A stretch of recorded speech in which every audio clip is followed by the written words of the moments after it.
At syempre, pagkarating natin dito sa bahay, gagawin na natin yung portal para mai-proceed na natin ang payment natin sa LTO. O di ba?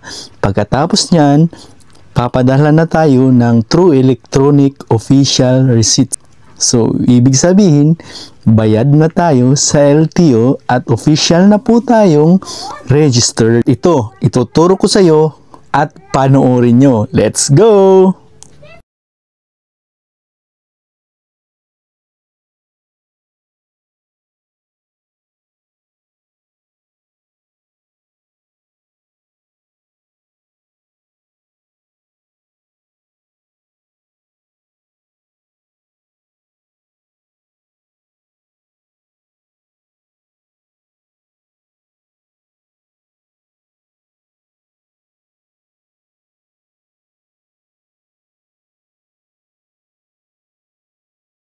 Napanood nyo na ba?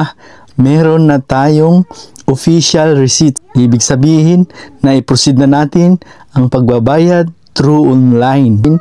Registered na tayo, official registered na tayo, o renewed na tayo sa LTO. At naway marami kayong natutunan sa video ito. Maraming salamat. Thank you. At syempre, maraming salamat. Salamat sa inyong panunod. Nood.